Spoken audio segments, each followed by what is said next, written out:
Hello chess friends, welcome back to our YouTube channel. In this video, we're gonna have a look at a played between Jan Nepomniachtchi, the challenger, versus Magnus Carlsen, the champion. This was played in the Norway Chess 2021. Basically, the first game was drawn, and they go into an Armageddon. Now, what is an Armageddon? Armageddon is a game. It's a format where there is a result. There is always a result. One of the player gets more time. So in this instance, it's white. White has 10 minutes. Black has about 7 minutes, and all white has to do is win the game, and all black has to do is make a draw, and he is secure, he's winning the position. So white has more time, but he's in a must win situation, and black has the right to make a draw, but of course with less time on the clock. So basically this definitely ensures that a result is given. So this is, by the way, the last encounter between these two legendary players before their World Championship game in November. So, of course, it's going to be interesting, and I think it's again more or less about psychology. You want to put your opponent in a lot of pressure.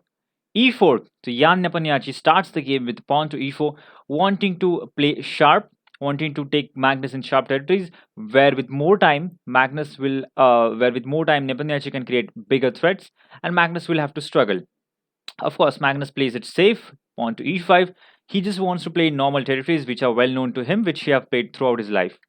Now knight to c3, knight to c6, bishop c4, knight f6, and d3. Basically, with the point of developing the bishop either to g5 or to e3, white is doing really good. And this is where Magnus deviates from the normal lines and plays a very interesting move.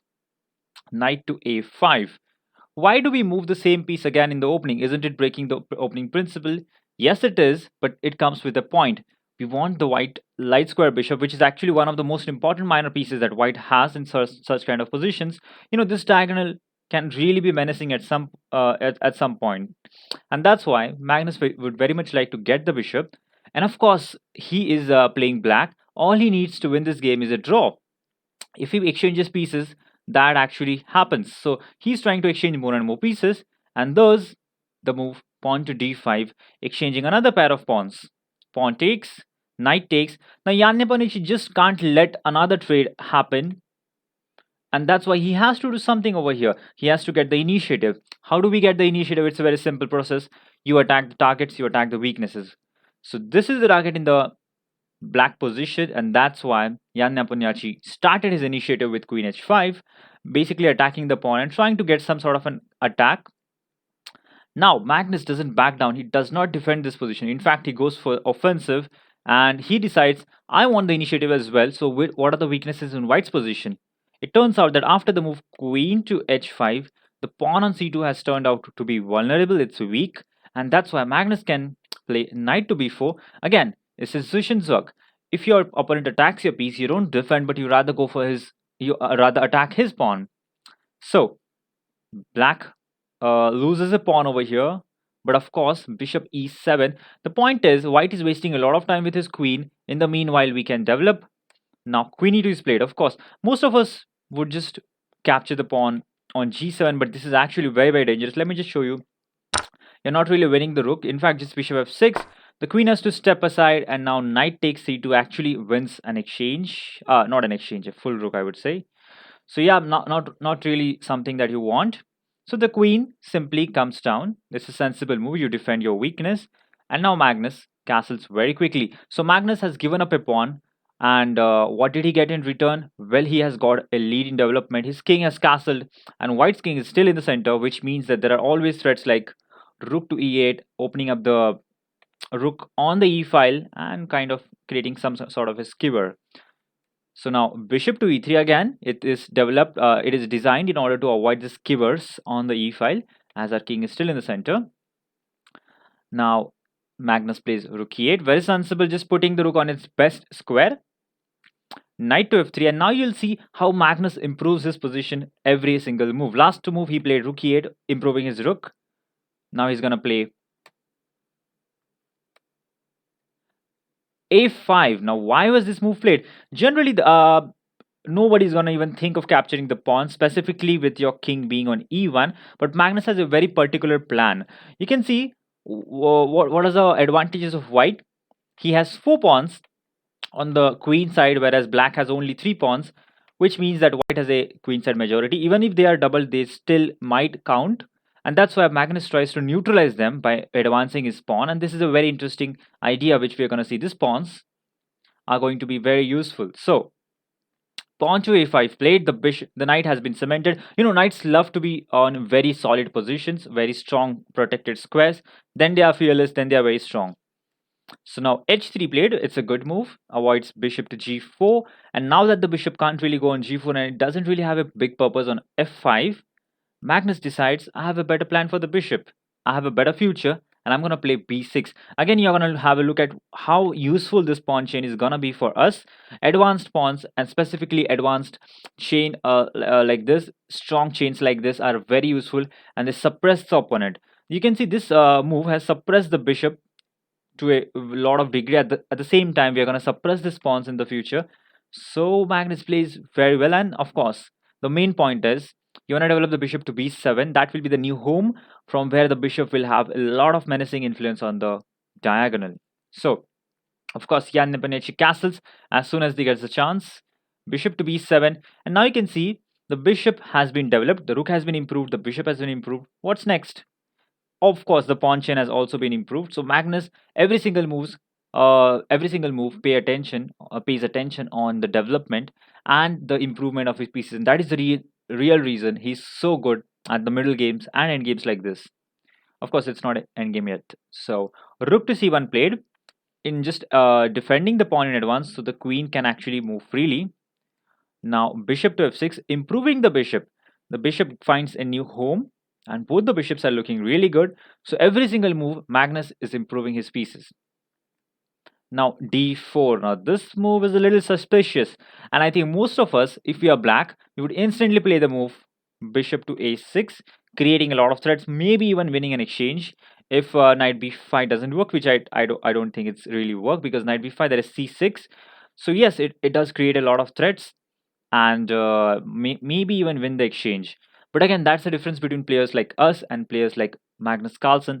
The problem is, of course, the rook on f1 is not doing anything, whereas the bishop has great prospects. In fact, Magnus is a pawn down, but despite that, he has a really good position thanks to his bishop pair. He would very much like to keep the bishop pair until they are present on the board. Those bishops can create some real threats, as we're going to see. That is exactly what happened in the game.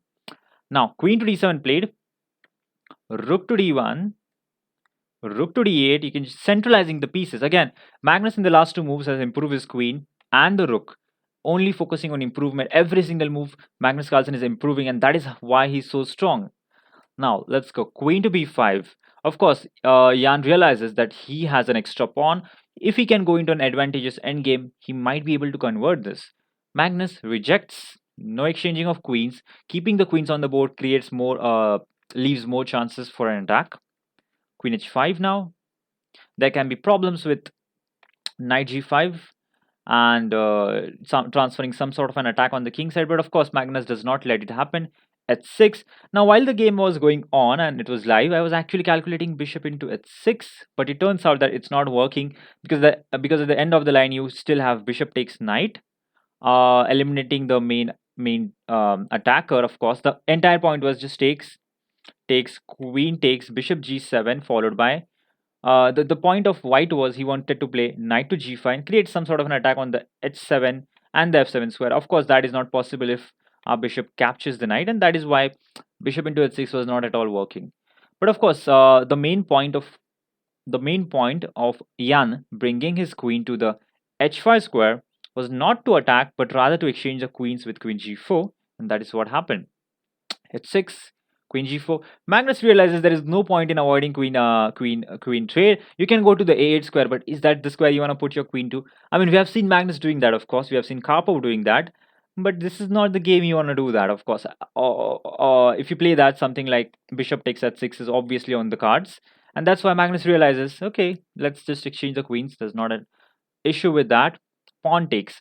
Now we have a very interesting position. Black is a pawn down, white is a pawn up, black has the bishop pair, white has double pawns on both sides of the board. And the thing is, can he use it as an advantage? If he can, he's better, but if he cannot use it as an advantage and it turns out to be a weakness, then Magnus might have the upper hand. So, again, you'll see Magnus improving every single move. Rook to d7, preparing to double, improves the position of the rook. So now white again replies with rook to d2. White also prepares to double on the rook in case if necessary. Of course, this pawn on d4 is the reason they are putting a lot of pressure. You can see it's attacked from all the sides, and that's why white also puts effort to defend it. Pawn to g5, a very, very strong move, improves the pawn structure for black. It prepares to improve the king. At the same time, it restricts the white's pawns. So again, a very typical Magnus Carlsen. He wants to squeeze the position, he wants to improve his pieces, but doesn't want to let his opponent find good squares for the pieces. So basically, the bishop on e3 is a hell of a bad bishop. Knight on f3, although it can jump onto e5, I don't think that is tactically really a good idea. So of course, black is improving again with every single move, and that's why again Magnus is such a strong player. And this is like I think what Jan is unable to do right now. He can't really improve. His pieces are, I would say, okay. They're not that bad, but they're not really that impressive as well. They can't really create some sort of a successful attack. So knight to d1. Jan tries to get the knight. Jan tries to actually kick this knight on b4, which is kind of restricting his rooks. They are stopped. The rooks has to defend this petite pawn on c2, and that's why he tries to kick it away with c3. Now Magnus, of course, doesn't have to move the knight immediately. He would very much like to let white play c3, creating more weaknesses. So he just goes back, improves the pieces. Again, this is the reason Magnus is strong. He doesn't want any of his pieces to be hanging, so that they can be tactical. There can be tactical opportunities if your opponent's pieces are hanging, and that's why Magnus just supports everything. All of his pieces are well placed. There are no tactical opportunities for any sides, for white at least. Now c3, knight is kicked back, knight goes back, and we would be very happy if we get the chance to capture the bishop. At the moment, that bishop is horrible, of course, but in the future, we might be getting that bishop. Now, knight to h2 played. The knight on f3 was not making a really great impression, so Jan decides to put it on f1 and trying to get it out from e3, trying to find some activity. In fact, the main idea is to put the knight on f5, from which it is at least looking at some vulnerable squares and dominating some part of the board. Not a bad idea at all. So knight h2 is a good move. King to g7. Of course, Magnus keeps on improving his pieces relentlessly. Knight f1. King to g6 improves the position of his pieces. F3. Now, basically, White is saying, Jan is saying, if you want to capture my bishop, this is the chance because I'm going to put it back to f2, and that bishop might actually turn to be useful later on. Magnus says, I don't really want to exchange the bishop because I don't really trust that it has any future prospect. The bishop looks worse than my knight. I'm not going to trade at the moment until I'm provoked, of course. So white captures, black captures, bishop f2, just king just steps back again. The h file has now been opened. Will black be able to use it or not? We'll see that. But the main, of course, the point is e file is a main battleground. This is where everything will be decided. This is the entry point, and black will very much like to penetrate it with successful pressure, and white would like to avoid it. So now knight to e3, of course, bishop to e7, knight takes, bishop takes. The entire point of all these moves were to push forward in the center with c4, and white is creating some sort of an initiative momentum in the center. But again, black has the bishop pair, and we very well know that bishop pair can actually control the entire diagonal and entire pawn chain. I think so. Magnus Carlsen is doing really good over here. So bishop e6, pawn to d5. The pawn runs forward. Now bishop to b4, an interesting intermediate move. So again, this is called as Zushin's when you are attacked, you attack a higher value piece. Your bishop was attacked, so you don't really defend it immediately, but rather put a tempo and attack his rook. This is a very good strategy, and you get something with tempo. You earn time. Rook goes back, and now bishop to d7. And now you can see this is my point. I've told you that this pawn chain is really going to be useful. It is. It actually suppresses the white pawn chain, and of course, our bishop is actually controlling the entire diagonal, the entire pawn chain of white. And without this pawn chain, if there are no pawn breaks, if there are no successful outcome of this pawn chain, then the majority of white is useless, and actually black is doing very, very well here. So knight to e3, the point is to bring the knight over here in order to push the bishop back and then replace it on the d4 square. On the d4 square, it will have some influence on the chessboard, which the knight was not having throughout his life. f5, knight c2, knight tries to find a good square. Bishop to d6, Magnus, again, his bishops are very well rooted, everything is well controlled. And thanks to the bishop pair, as well as the pawn over here, we can see white doesn't really have any kind of a pawn breaks, either b4 or c5. And if white doesn't have any kind of pawn breaks, he doesn't really have a plan. You know, plans are always connected to pawn breaks. Otherwise, white can shuffle all the day, but still cannot get some sort of an advantage. All right, now g4. Again, Magnus is happy with the draw. He's playing black. g3 played. Actually, this comes with a threat. The threat is simply you would like to push your pawn to f4, and though bishops on d6 and d7 would actually look foolish if the position is closed, we know that bishops are not really great when the position is closed. It is knight which are better. So Magnus would like to keep the position open. So he takes, knight takes, and now rook to e2. Finally, one of the rooks infiltrate. But of course, white pushes his back or tries to eliminate it as soon as possible. So we just take. Again, every single trade is profitable, beneficial for Magnus, who just wants a draw over here. Rook to e8 played. Now again, rook e1 is playable. Pardon me for that. Rook e1 is playable, but then exchanging the last pair of rook would actually guarantee a win, a draw for Magnus very easily.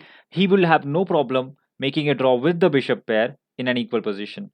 So of course, rook d1 was played, not exchanging anymore. But of course, f4, Magnus wants to exchange. Magnus wants to simplify the position. Draw is enough for him to win. Takes, takes. The bishops now find activity, and this bishops, the more the position opens up, the stronger the bishops are getting, and those bishops might create some really strong threats. Knight to f3. Now rook infiltrates again. This time rook d2 is not playable because of the bishop on f4. So bishop to d4 defends the pawn on b2, which was attacked by our rook, of course. How do we infiltrate? Now you go and get the other bishop. Bishop to g4, a very strong move. Knight doesn't really have a lot of good squares. In fact, it can't really go over here because we'll simply take it. And other squares are not really attractive, so he just decides to defend it passively with rook f1. Entire game, Yang has been playing passively, trying to defend his pieces, whereas Magnus is trying to create opportunities, even sacrificing a pawn. But this is why his understanding is so much better than any of us. He understands that the activity of his pieces will be more than adequate for the defense, for the lack of a pawn. Now, king to f5, improving his pieces, and the threat is king to e4. It is basically a double attack on the knight and the bishop that will be menacing. d6, Magnus just takes. Again, there were other moves over here. King e4 might have been good. I'm not really sure about it. It was an Armageddon game, not yet analyzed by Magnus, but of course, king e4 is a very good move over here. It just creates a threat of takes, and then either take, pardon me for that, either take on f3 or on d4. But of course, Magnus doesn't need to do any of that. He just simplifies with the move c into d6. Very simple position. Bishop takes. Now again, king e4 is a very strong move, and the king, actually, even the king is stronger than the knight on f3.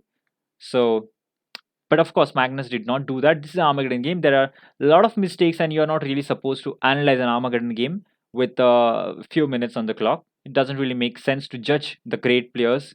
Of course, king e4 is still the best, but bishop takes, according to Magnus, is actually a good move because our king is advanced, our bishop is well placed, defensively as well as offensively, and the pawns are going to drop off. So, of course, Magnus simplifies. Rook takes on b2. Now, there are various moves over here.